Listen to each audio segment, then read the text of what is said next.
Hi, I'm Rev Myron. I'm a minister through Pathways of Light, and I've been a Course in Miracles student for over 40 years.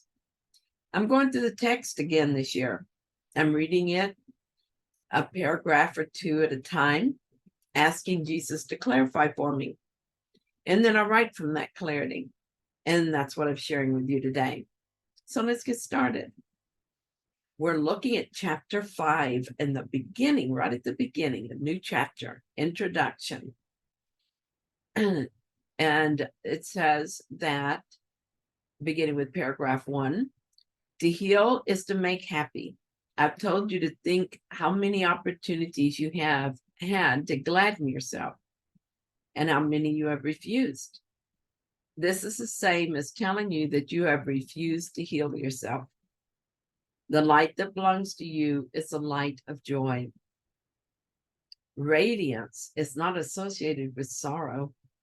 Joy calls forth an integrated willingness to share it and promotes the mind's natural impulse to respond as one. Those who attempt to heal without being wholly joyous themselves call forth different kinds of responses at the same time, and thus deprive others of the joy of responding wholeheartedly. So yikes, I'm feeling the pressure. My job is to be wholly joyous, and to fall short of that goal means I am not the healer I might be otherwise. If I'm not joyous, it means I have failed to accept healing for myself. And if I'm not wholly joyous, then when I attempt the healing of others, the results will vary. I will not be asking for only healing, but for something else as well. This makes sense. I've noticed it when I pray for someone who is suffering from confusion that is mine as well, then my prayer lacks conviction. For instance, if someone asks me to support them as they attempt to release their fear of losing their job, and I suffer from the same fear, my prayer will not be pure. I think of it this way: all thought is prayer. We're praying continuously, praying without ceasing. So because I want to support my friend as she heals her mind, my thoughts are like this: my friend has nothing to worry about. God is her source, not the job she thinks she needs. God loves her and wants only her happiness. She's safe in God. It is never God's will that she suffers. But because I still carry a fear of lack and loss, her fear triggers mine. And so I also have thoughts that reflect my own fears. I remember when I was working, this was a familiar classroom for me. I would often be afraid of losing my job, even though that was highly unlikely. In this case, her prayer might trigger a memory of mine. Maybe a customer is not happy with his service. I fear that he will look elsewhere before we can fix this problem. Thus, I pray that fear and loss are not true. And at the same time, I'm praying that it is true. I'm holding two opposing thoughts in my mind, and thus two opposing prayers. And a conflicted mind is neither effective nor happy.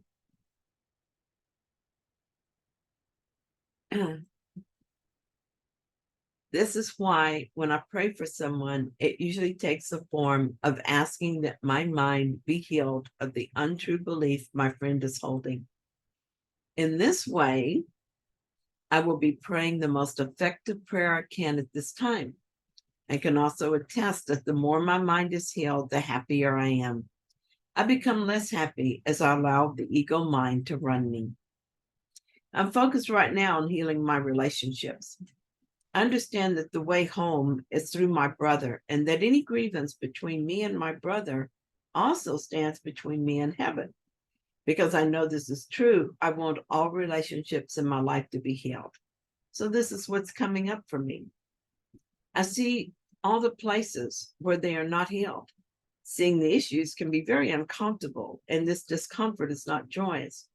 However, seeing the issues is only the first step. As I recognize them and decide against them, they are healed, and my joy increases. Doing this consistently has taught me that a healed mind is synonymous with joy. Paragraph 2 says, to be wholehearted, you must be happy.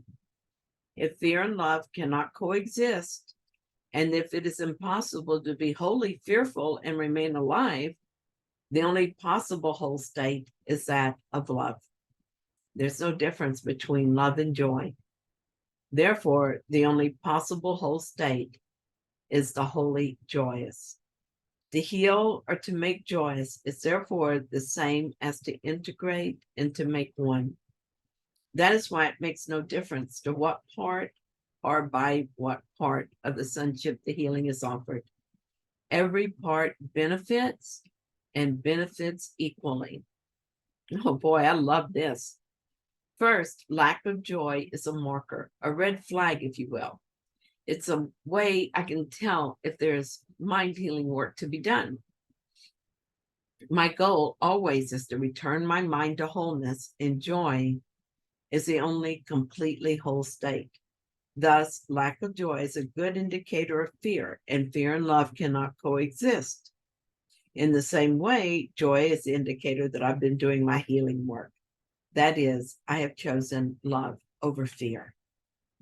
The second thing I enjoyed reading in this paragraph is that it does not matter what part of the sonship heals or is healed.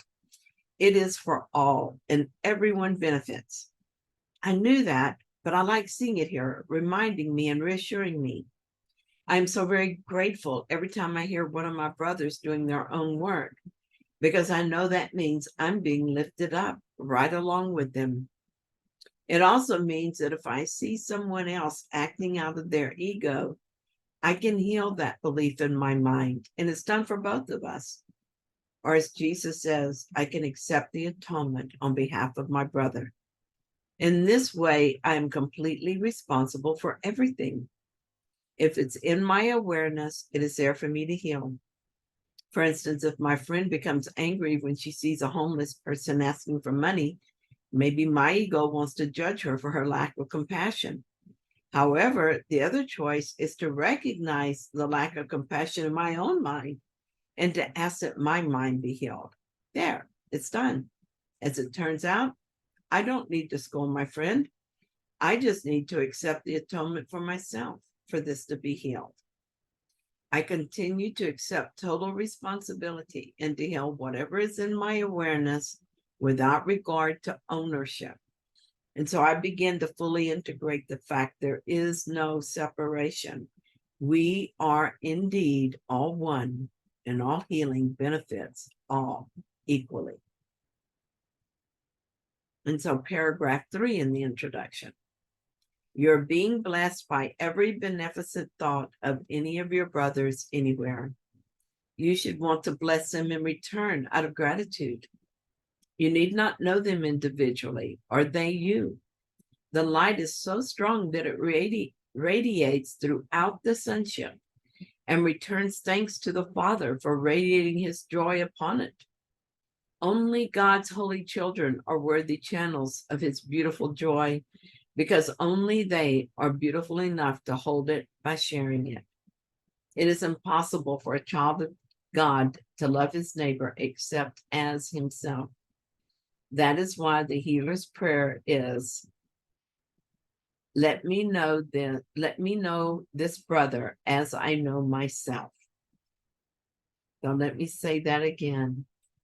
Let me know this brother as I know myself.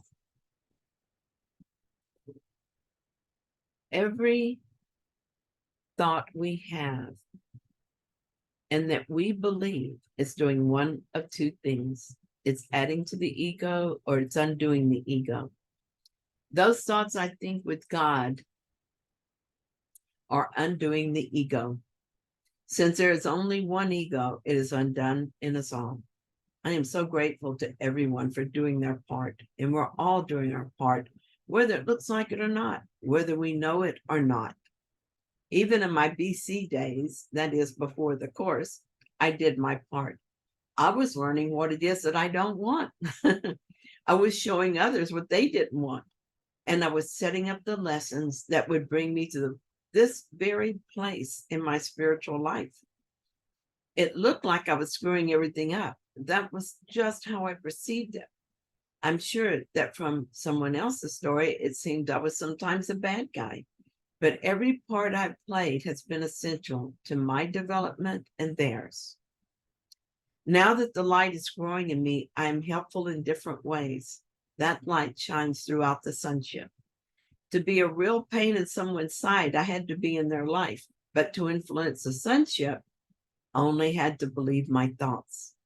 Now I believe the thoughts I think with God a lot more than I believe the ego thoughts in my mind. And so now I am influencing the sonship differently. I love sharing through my words, written and spoken.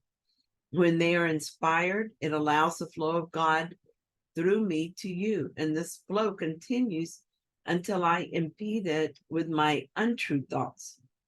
I can be sad, discouraged, angry, but when it's time for me to join, to journal or teach, all that goes away.